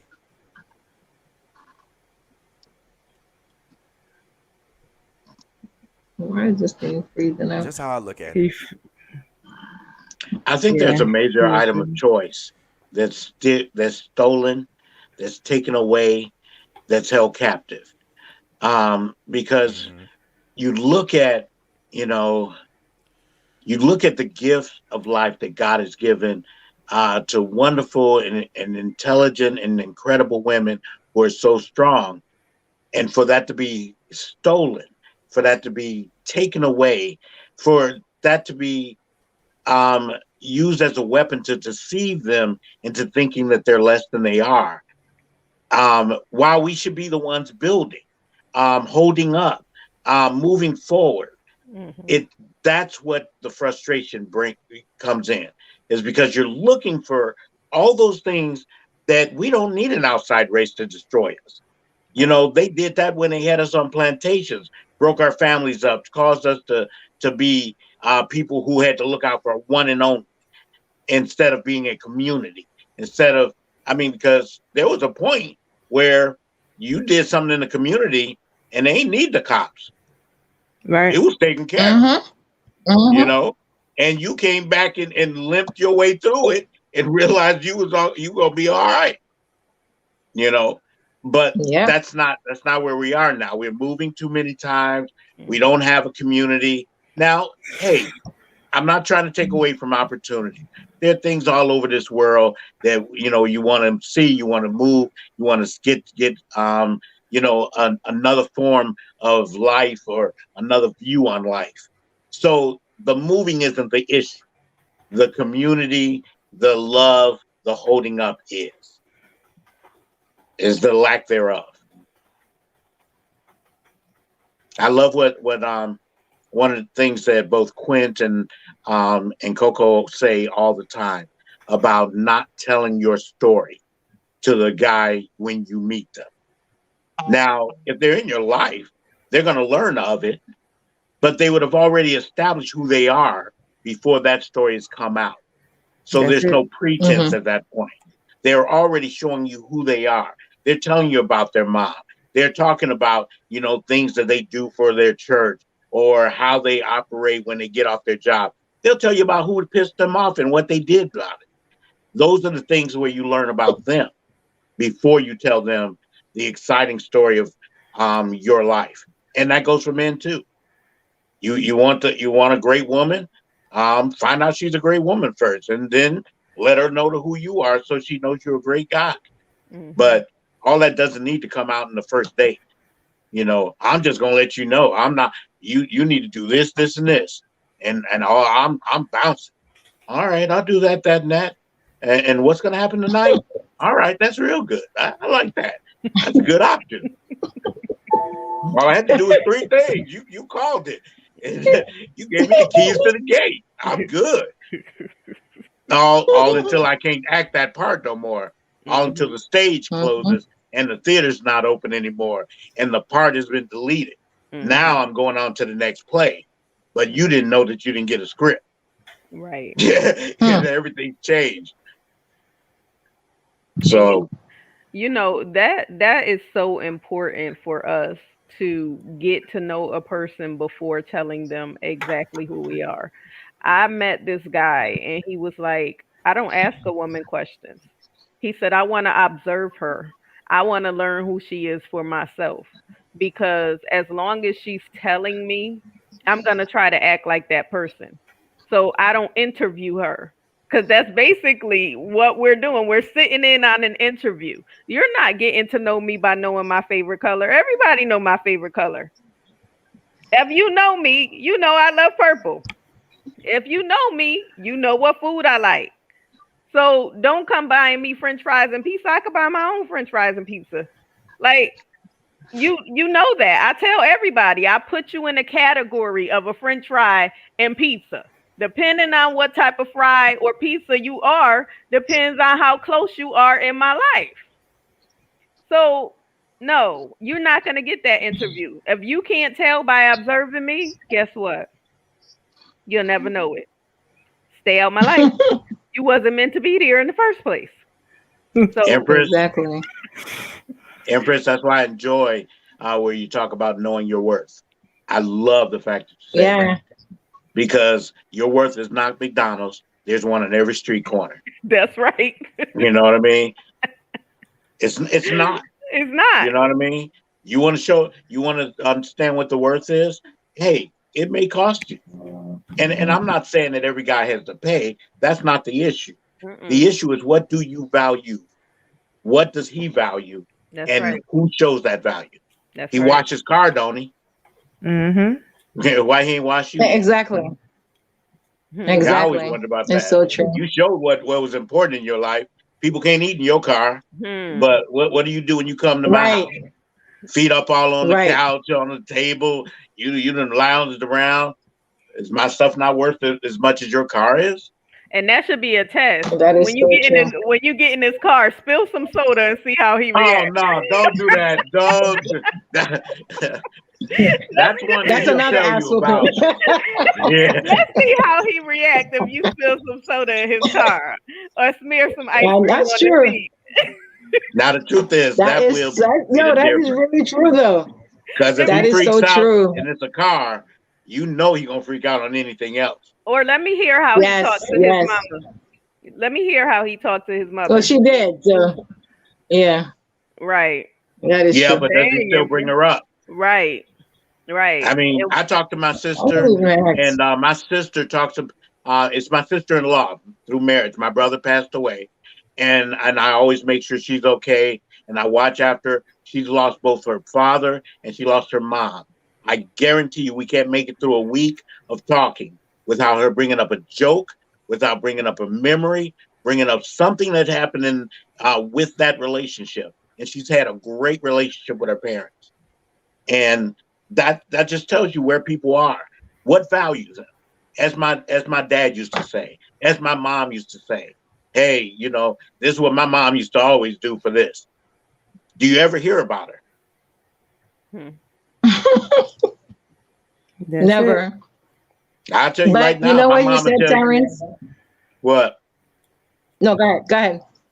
I was going to say, I can tell you right now, my mom will tell you about borrowing from Peter to pay Paul. There are phrases that come up that I'll tell you about, and that's just because she's dear to me. So there, at some point, I'm going to mention, But it makes a difference. A man that will disrespect his mama or his children or his aunts would definitely disrespect you. Because if they're not caring nothing about the ones that are closest to them, they're not going to care about you. That's it. That's true. Amen. Wow. Man. Still tripping on this thing of him calling you ugly. I want to go find him for that.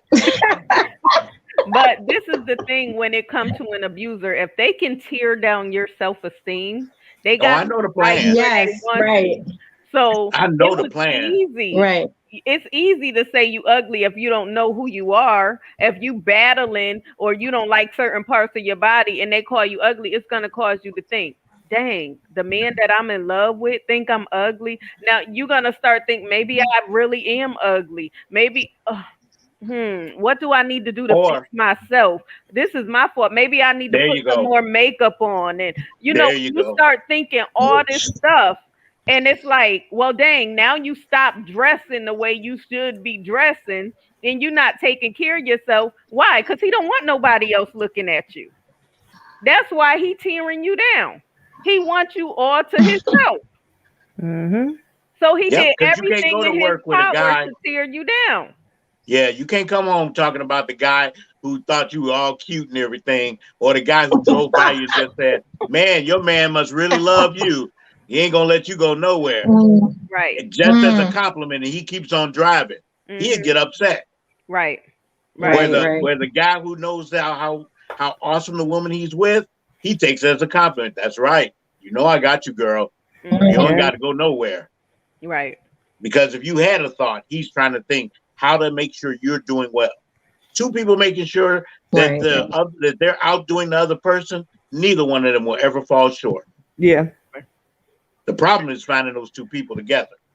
Yeah, because I was able to do that tonight. I went out, left the hubby at home, and I went out to grab some stuff from the store because I got me a hair appointment in the morning. So, I was like, yo, when I got to the store, let me tell you what happened. I get out the car, it's a whole gang of dudes just standing outside the food line, like they having a good little time right in front of the food line. So I was like, okay, I'm walking back. Oh, let me get a cart for you. I appreciate it, but I could grab my own cart. Thank you so much. Well, honey, you wearing that dress? I appreciate it. My husband got real good taste. He picked it out. that was, you know, that's what Exactly. I said. Right. And I came home and I told him that. I said I thought it was funny because it was just like, what? You know, like I mean, for me, especially, you know, a lot of things change when you lose weight. Mm-hmm. You know what I mean? Mhm. So when you lose weight, people that didn't look at you before, everybody want to look at you now. Right. And I Yeah. just thought it was funny. I was like, well, you know, they want to go get whole carts from me and all this other stuff, you know. Like Look, I when you're can't go get it for myself, but all right, wonderful. You see what I mean, Miss Coco? Because when you're an amazing woman, God will let you know. Those compliments don't come from nowhere. No, well, The person you're with should know. I already know your man take care of you. oh, You yes, know, yes, you brag yes, he about him does. every time you get on here. Yes, he does. I keep wanting if myself and Fred have a chance with other women in this world. We got to take him out first. He be pushing the standards up too high. It's like, where you at? Where you at? Trust Ain't me, nobody gonna get on those he right platforms. over here watching right now. Yeah, that's why we always know he's awesome. And you know, you both talk about, you know, he takes care of you. You always talking about how awesome he is. That is what love is. It's not a tearing down. No. We get torn down by the world. We should be on a medic retreat when we come into the house. Mm-hmm. When we come to the relationships that are at home. Right. That's where we get taken care of. Right. Mm-hmm. Man, I just thank God for allowing me to be here with you guys tonight. And just to hear your story. Like I said, it's an awesome thing, and then she tell y'all about book number 2 coming out. That's the kicker for me. Right. Okay. Right. We ain't even finished talking about the one we bought her here for. Right. Okay. Then she tells us about Well, book Quinn number did. 2. But I know Q just took her whole energy, right? Right. I'm Turn just around. saying. Now tell him about it. I'm just saying. Right. Now tell them about after you done told it. Okay. Yeah. All right. I know, right? She was trying to be bashful, and But stuff, you see, so when I came on, I said I've read it, but I'm not gonna tell it. I'm gonna let her tell it herself. but she didn't want to go into it, so I had to bring her into it. I know. But Empress, that just shows how God has allowed your life to affect other people already in this Thank moment. you. And we look forward to it affecting so many more and helping them in spite of you still going through things. In spite of. This woman right here that gets on my nerves so good. You know I love her. I'm sorry, you talking about the good looking one in the other corner? The one in the orange. The one in the That orange. one up there with the getting on my nerves. The one with the headphones on. That one up there. Let me tell you, when I first met her, I met her through her ex. Okay. He introduced us, and she was like, I didn't want to meet anybody because every time I meet a female, like, it's always an issue. I'm like, that's not me. So we met, we started doing business together. I can talk. Then we started praying together. Then she was like, how come you're not promoting your book? And I was like, I put it on social media. I don't know what I'm doing. I'm just getting into this thing. She said, well. Oh my goodness. She got me to welcome. She said, well, I'm gonna tag you in every platform that I'm on. She began to tag me in different podcasts, different magazines. She's trying to hide right now. She began to tag me in different podcasts, different magazines. God truly used her as a catalyst to get me out there. And it was never any drama. Then all of a sudden she disappeared. And she was calling, at least she thought she was calling, and couldn't get through to me. And I could never reach her. The ex had blocked me from everything. Wow. So when we finally got back together, she was like, well, it was like you just left me. I'm like, why would I do that? I was trying to get you to come here. Like, we were working on some stuff. Yeah. Like, really? So when I say it's been so many obstacles, but God has kept us together and we help each other. So I'm grateful for my little pain in the booty. She older than me. She older than me, but I treat her like my little sister. So She did. Yeah. I don't know. She ain't older than me. I ain't treat her like no little sister. all right, T. Okay. Oh, wow. All right. Oh, Hold on, Hey, wait. what can I say? crazy. Terrence Her is name my starts first off with cousin, just Empress. the FYI. Terrence is my first cousin. He one of my Huh? first cousins. Terrence No, is I know, my I know. first cousin, just the FYI. Just thought I'd throw that plug. But anyway, Oh God. Mm-mm. anyway, I just love her. God Lord really have mercy. uses her. What? Chuck What? What, Fred? Woolery up in this moment. Here we are with the Here we go, connections right? again. God really, really Try to- uses her, and the support is awesome. No matter what she go through, she keep a smile. No matter what she go through, she is constant. I do. No matter what she go through, you won't know her struggle unless she tell you.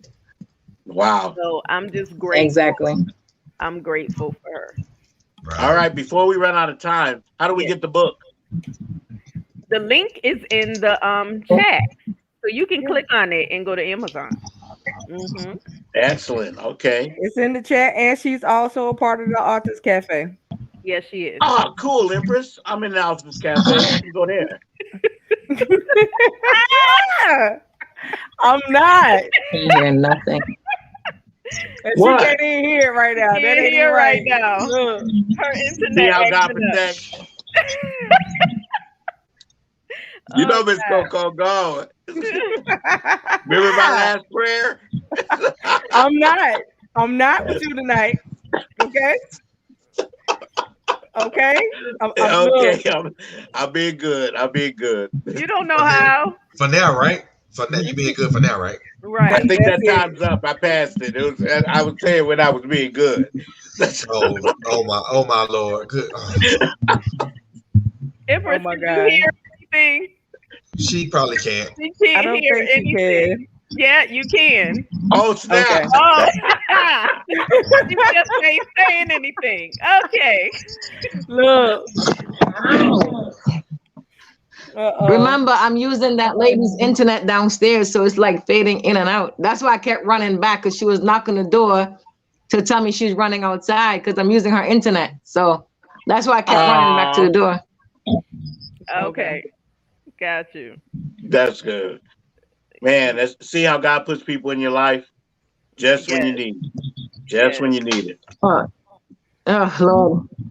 Everything gonna was have to working stop fine. having- It's like 10 minutes before 10 minutes we're before gonna have 8 to- o'clock. Everything just shut down. The laptop wouldn't even come on. Wow. But Empress, we're gonna have to stop hearing about you not having family. You already have one now. Right. Right. She knows. She knows. She Everybody know that. knows. Quint is all I got. Like, everybody knows. Like, I swear to God. I want her to Like, repeat that it's part sad, one more but time. Right. She about to get in trouble. Did you? I know, I right? want her to repeat that part one more time. Coco You got about it. to snatch you. I Trying to help you out apologize here, for Rick. being so rude and disrespectful. I do have an amazing family. Terrence, Coco, Quint, and Fred. Yes. Oh, snap. I just and- got put in the brothers on. Yes. And Mr. Roger. Don't forget Mr. Roger down there. Yes. Exactly. Yes. Don't Oh, forget. no, don't we forget Mr. Don't We forget can't Mark forget too. him. And Mr. Mark in the corner who keep getting kicked out. So Yeah. mhm. He having Yeah, issues right. too. Look, I don't know what that was. I don't even know why she said anything like that. She know better. Right. You know better. I But just wait, believe let me God. tell you something. No, I'm not trying to be funny. This is something that you all don't understand, right? Okay, and I keep pointing, but you see how I am now? This is how I am. When I get in these relationships, I don't have nothing. I'm not writing. I'm just not doing anything. When I get out, this is how I am. So that's why I keep losing people, because these guys, I can't write. I can't be on Facebook. I can't do nothing. I can't be on social media. So that's why I keep pointing at Quint and Fred because they know. They know when I was in Connecticut, I was just sitting in a house. I was actually babysitting and I couldn't do nothing. I couldn't go. I just couldn't do nothing. So when I left the relationship, I just got Facebook back today. I just jumped back on Facebook. So now I'm living the life I want to live. Now I'm writing. Now I'm doing my thing. So I can't be in a relationship where another man going to hold me down and restrict me.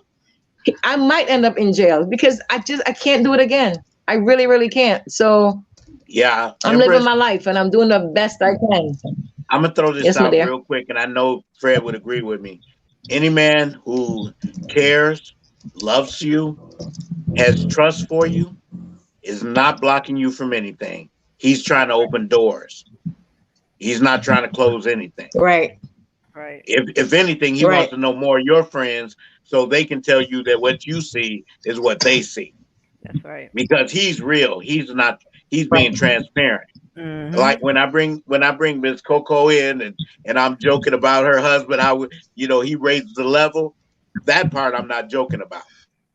Because he raises the level. Mm-hmm. As you go through this, you'll hear her tell stories, hear little items, little emphasis, like the store, and the fact that she can come home and tell him about it.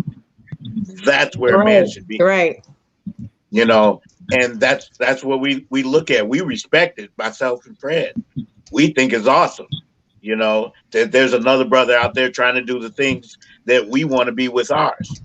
But see, what I've learned about men, a man that wants a woman that nobody else wants has no self-esteem. Because I literally have a man tell me, I don't want a woman that no other man wants.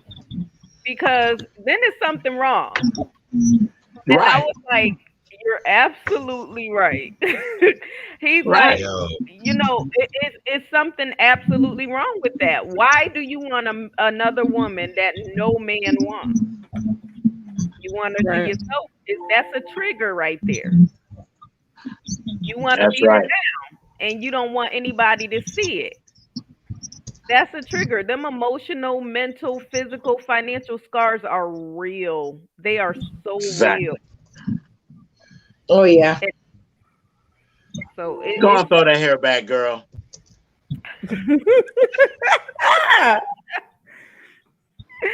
That's who you have to be. No, I'm serious, Empress. Be who you are. The person we see now is the person that the real person who wants to be with you is going to come after. And that needs to be the same person you are with them. If they start changing and tweaking, they didn't want you. They were looking for somebody else. Lord have mercy. All right. So let's change the subject because my eyes are hurting and I feel like I want to go. Now let's talk about attire. Empress, what are you going to wear to our next video conference? Oh my God. Hey. I have no idea. Shot, bro. Yeah, you can't run from me. Don't start that with. Did somebody say that yellow I'm dress? telling the. Look. I'm gonna order a little black dress. Oh my goodness, y'all messing me up here. What? Shoot your shot, bro. Shoot your shot. On purpose. Okay, we gonna be good. Shots fired. Shots fired. Empress, so sorry. Yes, my dear. I'm all the way in Florida. Nobody says I'm even going to be up there that far in the nation. Put a couple across your bow. All right, Fred. No comment.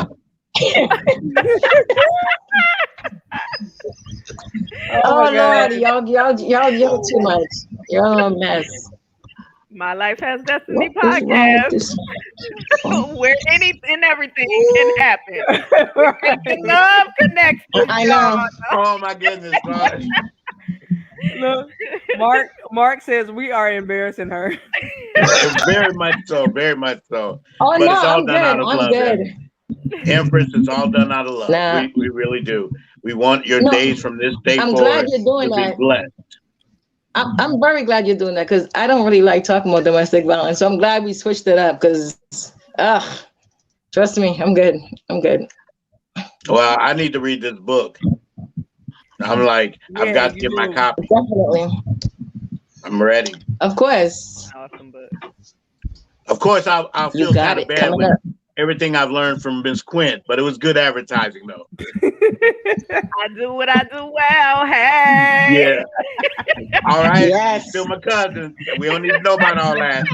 Oh God. Oh God. See.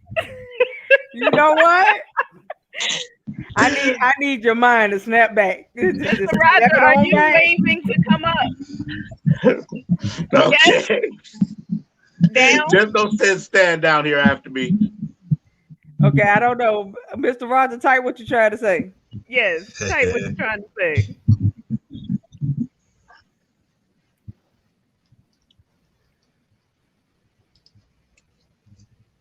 Wow. Did anybody see it? Oh, he said he's about to leave. Okay. Ah, It was a pleasure having you here. Yes, it was. thank you for being here. I appreciate it. And thank you for everything that you have done for her and are continuing to do for her. So that is very much so appreciated. So truly. Yes. Praise God for you being in her life. Amen. You a stand-up guy, Mr. Roger. We appreciate you. All right. Word up. Bless up.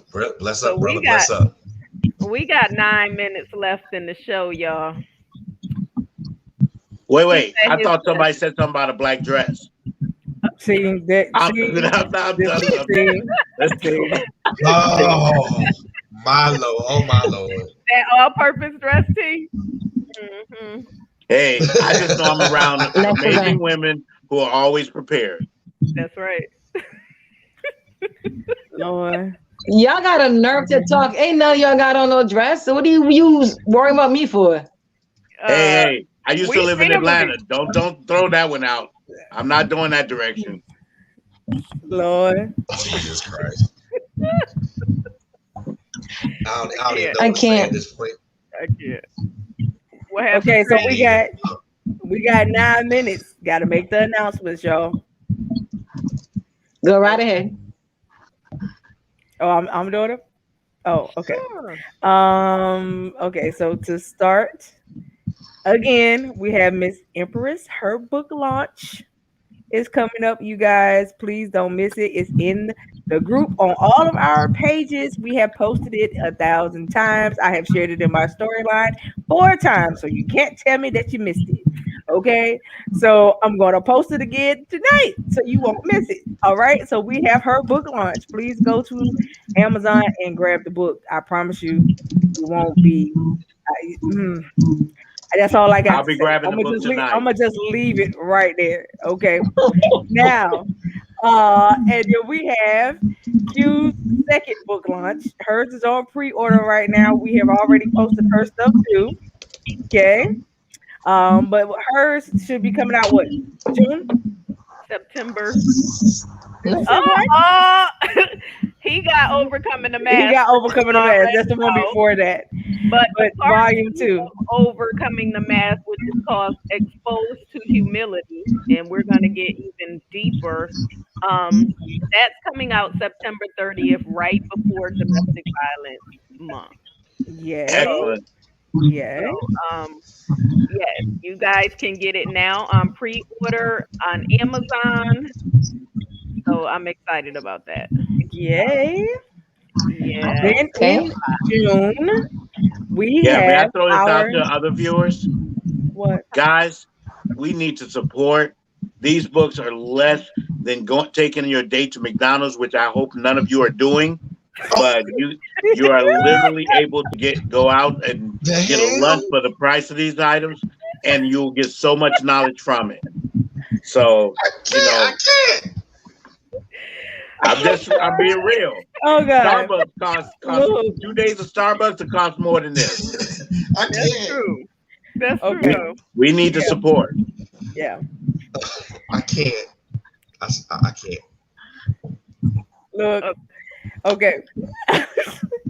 And then in June. Tears. Oh my God. Yes. In June, and we have a couple dates for June. So let's start with the 3rd. Who's coming on it? Wait. May 26th, Wednesday, May 26th. We got Hezekiah Morris, the man with the master plan, coming and gracing us with his presence. Y'all know he got a movie coming out. He got 5 books. I'm telling y'all don't want to miss that interview. It's going to be awesome. So join us here Wednesday night. Yes. And then we have June the 3rd. Wait a minute. Y'all forgot about this Friday. Oh, Friday. We got Fred. What's going on? This is why you got to be here to say your own stuff. Right. Okay. So Friday, plug, what man. we got going on? So Friday we have Christian fiction authoress Chanel in the building. She's gonna talk about we're gonna talk about some things that she's been doing since the last time we spoke, because she's doing some great stuff. So we're gonna have a nice little conversation about that. Okay. Awesome. So what time is that? 8 o'clock. Be there, be square. All right. Then June 3rd, we got Summer Love gracing us with her presence. Oh my, she got a powerful testimony. She writes poetry. She is a co-author of a book. So y'all want to meet us here on June 3rd with Miss Summer Love, Mama Summer Love. What day was that? A Thursday? Yes, that's a Thursday. That's a Thursday. Well, guess who I have coming that Friday? I got authoress Michelle Kane coming on Friday. All right. That's right. We back to back. Then on June the 7th, we got my friend Rakita Stevens coming to debut her first single as a gospel artist. We are so excited to have her on with us at 8 o'clock that night. So you guys come on and show us some love. You can already go and download her single. It's on Amazon Music, iTunes, and Spotify Spotify. Okay. Oh then, yeah. Go ahead. June 5th, also on that Saturday around at 3 o'clock. I have Miss Lachelle Rhiann McBride coming on to the show. We're gonna talk about her contribution to a book that's called Narcissism, but also some other things she has doing, like through art. So she's gonna be on the show, and we're gonna have a nice conversation as well. Yeah. Okay. And June 9th, we have Pastor Chandra Frazier coming. She has a powerful testimony about domestic violence, and she's going to talk about somebody got a lovely echo. Yeah, she's going to talk about how she stayed too long, or but how she got out. And we're going to go from there. Her testimony is just awesome. It's awesome. She also has a group. I'll put it in the chat because I can't remember it off the top. I think it's Roaring Woman. Okay. So I'll put that in the chat. Awesome. Then on June 26th, we have our first virtual men's conference coming up with Miss Empress as the hostess. Yeah. We are just I guess we're gonna be. I don't know who's the MC that night. We need to talk about that, by the way. Yes. I need to know who MC in this thing. Are you gonna MC your own conference, ma'am, or one of us got to do that right now? What is happening? Oh no, you got that. You got it. Okay. All right. So our first men's conference is going to be June 26th at 6 p.m. where we have some speakers coming to give their awesome testimonies about what they went through with sexual abuse. And then we have none other than my spiritual dad. He's going to be the guest speaker for that night, bringing the word forth. So I'm so super excited about what's going to happen that night. I just really want to see people get delivered and set free. You know what I mean? So that's what it's all about. And watch some men come together to do something awesome. Because when men get together, hey, you just don't understand. But that's what we got going on for June. If we get anything else that comes up in between, trust me, we'll let y'all know. Yes. For the month of July, we do have our first prophetic conference coming up. Well, we are super excited about that. When I tell you we got some powerhouse speakers for that right there, I can't even begin to tell you. Look, we got Overseer Kimberly V. McWilliams. We got Apostle now, because she has been appointed. I'm sorry, she's been elevated. Yes, she's been promoted to apostle now, Shalonda Y. Williams, and we are so super excited for her that she is now Apostle Shalonda. She is going to be one of the speakers. Also, we have none other than one of a lovely woman of God. Her name is Apostle Patricia Marsh, and we have my spiritual mom, Apostle Anita Page. So I tell you, when I tell you it's a packed powerhouse, you do not want to miss it. When I say you don't want to miss it, you don't want to miss it. If you have ever heard any of these four ladies speak, I promise you, do you have any idea what it's going to be like for all of them to talk and tag team on the same night? You don't even know what you got yourself in store for. I promise you, you do not want to miss it. The name of the conference is Preserving the Anointing. Has your salt lost its flavor? So I promise you, y'all do not want to miss it. If you have not seen the link, I will repost it so that you guys could come in and join us on the conference. I promise you, you're going to get revived. You're going to get restored.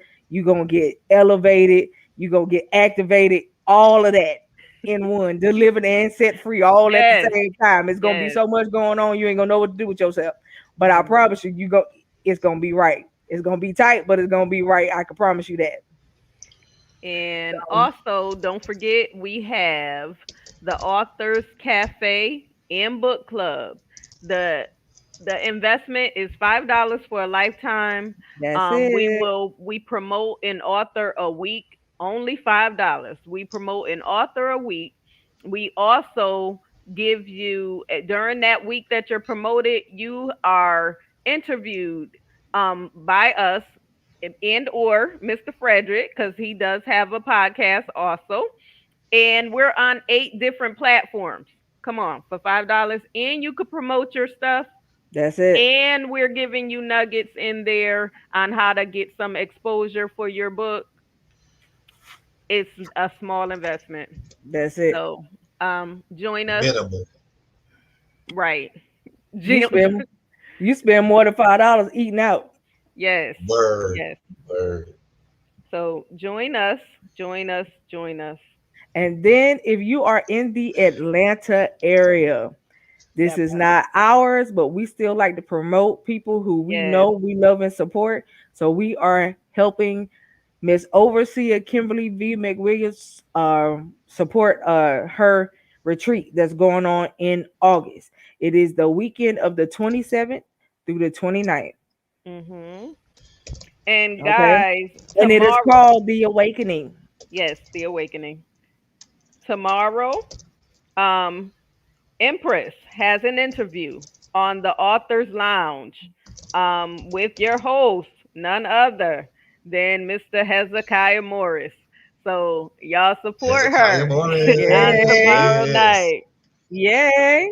Yeah, so to call in, 646-378-0355. Once again, that's 646-378-0355, and press 1 to speak.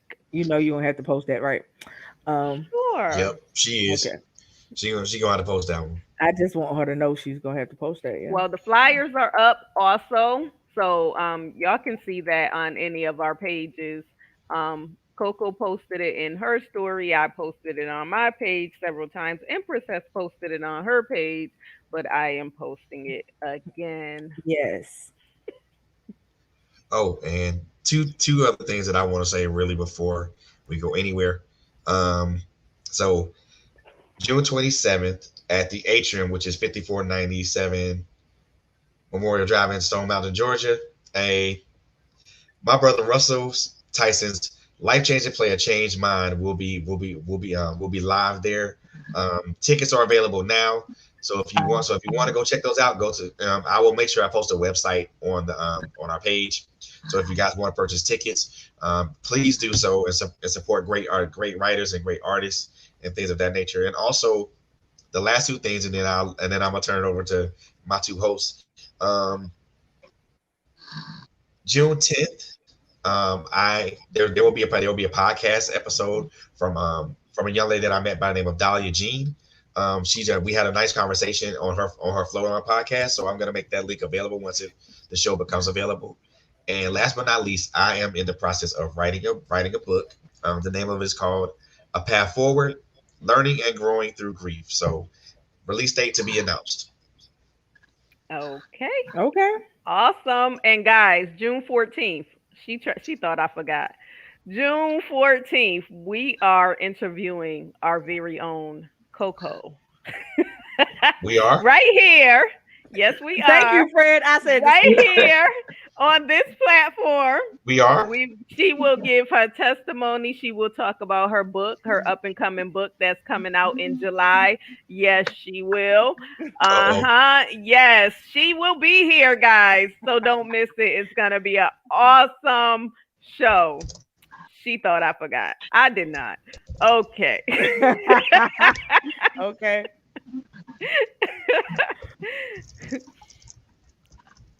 Yes, Fred, you're the co-host for that night. And T, yes, please grace us with your presence also. He's our honorary host, guys. He's really a host, and he just don't know it. So you decide to inform me of this right now. Yes. Like how I do stuff, right? She informed me today too, so I had no clue either. So yeah. So I guess we've been put on the spot then, huh? Yeah, that's what we got going on. There you go. Yep. She's getting me back because I did it to her. So yeah. Yep, that's what she's doing. It's okay. Revenge is a dish best served cold. Wow. Wow. That's all I can say is wow. I match you with that, Matisse. Thank you so much. Yep. Well, if we have no other announcements, yes. If we have no other announcements and nobody else has anything to say, I believe that is the benediction of the night. Mercy. That is the benediction for tonight. So again, we always he got up the church finger. What's happening? Yeah, he got up the church finger. You had the church finger up. You done stopped it out. What happened? Time to go. I was just on my way out. There you go. I gotta get to my car first. Okay, because you know the usher spot that church finger. Okay, all right. So, without further ado, you guys, we want to thank you again for being here with us, always tuning in. Thank you for everybody that tuned in tonight. Thank you for all the wonderful questions that you asked and all the comments that you have for her. Again, thank you, Mr. Roger, for coming on and being a great support factor in her life. Thank you, Mark, for being on too as well. Thank you for the words that you had to say to her. Please, if you're going to continue to be a support factor, continue lifting her up and all of that good stuff. We want to thank you guys, and we're going to lift you guys up because you got to keep her lifted as well. Yes. So we will keep you guys lifted up in prayer as we always do, because that's what we do best. And again, thank all of our viewers because of today, we reached 30,000 people. Woo! So we went from 15. We went from 15,000 the other day to reaching another 15,000 within a week. So we thank you guys that we have now reached 30,000 people. We couldn't have done it without you, trust me. So again, we thank you guys just for being there to support. Again, please like, share, and comment whenever we are on. If there are things that you would like to hear us talk about, send it to us in the inbox and we will choose a topic. So that's we ready for it, y'all. So if there's something that you would like for us to talk about, please don't hesitate just because you feel like you would think that we may not talk about it. We don't mind talking about anything as long as it's brought to us in the right factor. Okay. So, but whatever it is, we'll discuss it and we will make a show and come on and talk about it. So when you see your topic come up, just know you bought it. That's right. All right. So we are so super excited. We love you guys. And like our owner says, there's nothing you can do about it. That's right. So y'all have a wonderful night. T, thank you for coming on. Always. Always. Fred, we love you, man. Of course. Right. And Q, you already know. Too, y'all Yes. know that. Right. So we love everybody. Y'all have a great night and have a wonderful rest of your week. Yes. Good night. Good night.